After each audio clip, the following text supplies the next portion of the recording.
July 1789. France's economy was in crisis, caused by a multitude of events, from the loss of the 7 Years' War to the great famines of the 1780s, and the intervention in the American War of Independence, all of which cost France massive sums of money the government struggled to come up with. In order to pay for all these expenditures, the nobility turned towards regressive retaxation. Whilst nobles remained largely untaxed, the poor majority of the French population struggled to make it through each day with little food or pay. Seeking to find a solution to these issues, the Estates General attempted to gather for the first time since 1614. However, the more conservative and nobility-led Second Estate wouldn't allow it. The Third Estate, representing the commoners of France, and headed by its most educated members, reformed itself into the National Assembly. King Louis XVI was forced to concede and allow it. Soon enough, Paris was close to insurrection. Political debate spread throughout the city. Prisons near the Palais Royal were broken into by the insurrectionists. Imprisoned soldiers of the elite French Guard regiment were broken free and pardoned for refusing to fire on their citizens. Their aid to the popular cause would soon prove invaluable. The breaking point came when the king dismissed Jacques Necker, the royal finance minister who sympathized and wished to cooperate with the Third Estate. The entire royal ministry had been reconstituted with more conservative politicians. To make matters worse, Swiss and German regiments were sent to control the upheaval in Paris. The Parisians took the dismissal and arrival of foreign regiments as a sign of coup by the conservative elements of the government. And when news began to reach Paris, Camille Desmoulins, a significant figure of the French Revolution's early stages, found a table and mounted it. He exclaimed, "Citizens, there is no time to lose. The dismissal of Necker is the knell of St. Bartholomew for patriots. This very night, all the Swiss and German battalions will leave the Champ de Mars to massacre us all. One resource is left: to take arms!" Crowds of protesters gathered when news fully reached Paris by the 12th of July. The protesters clashed with a German cavalry regiment. The same day, near the place of Louis XVI, the regiment's commander, Baron de Besenval, ordered a cavalry charge into the crowd, dispersing them almost immediately. Needless to say, the attacks by the cavalry outraged the Parisians. The other regiments sent to Paris dithered from the opposition. Officers of the French Guard unsuccessfully rallied their men to counter the protest. The loyalty of the foreign regiments came under questioning. The next morning, the electors of Paris met and agreed to raise what was called the bourgeois militia of 48,000 men, with the blue and red cockade, the colors of Paris, to distinguish them. Later, white was added, inspiring the creation of the modern French tricolore. The Parisians stormed various arsenals for weapons and supplies. Much was found, but the revolutionaries needed one thing more than all: powder. Powder that we found in plentiful amounts at the Bastille.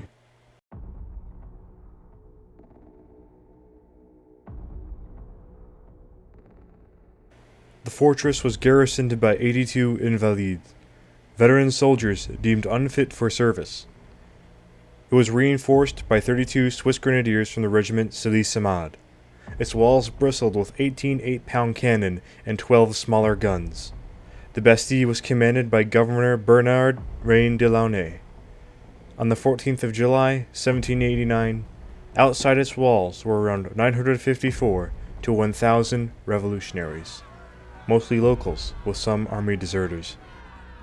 They demanded the garrison pull back the guns from their positions and to open the gate. De Launay prepared his men in case of an attack, but would try to at first avoid confrontation. 2 representatives from the Hôtel de Ville, a committee rapidly formed to restore order in the capital, were allowed inside the Bastille. The representatives requested for the governor to pull back the cannon from the fortress walls, fearing that their presence would frighten and even provoke the mob. After negotiating over dinner, Governor de Launay agreed to pull back the cannon, as well as cover the gun ports, the former of which would prove to be a grave mistake. Because the gun ports were covered, the crowd panicked, thinking the garrison were trying to hide themselves loading the guns. Another representative from the Hôtel de Ville was allowed inside, but by then a group of revolutionaries had made their way to the drawbridge. The guards around it previously were called back into the fortress. They released the gate, accidentally crushing the legs of a member of the crowd. When he was removed, the mob surged into the courtyard. Members of the Hôtel de Ville tried to stop the crowd out of desperation, but inevitably failed. But no troops from the regular forces encamped at the Champ de Mars came to relieve the Bastille.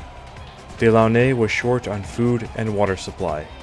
If the mob grew in size or gathered more support, he'd have no choice but to surrender. Suddenly, the fighting died down as the beat of drums could be heard coming down the street and into the courtyard.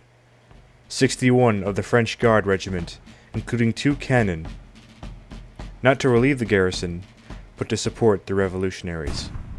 At 5 p.m., as the cannon were placed in position, Delaunay ceased the fighting as one of his lieutenants, Lieutenant de Fleu, delivered a letter to the revolutionaries, stating that Delaunay would blow the powder stores in the Bastille if his men were not allowed safe evacuation.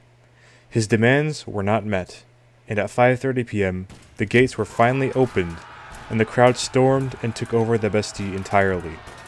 Only 1 defender was killed in the fighting, but 3 more were reported to have died during the final storming.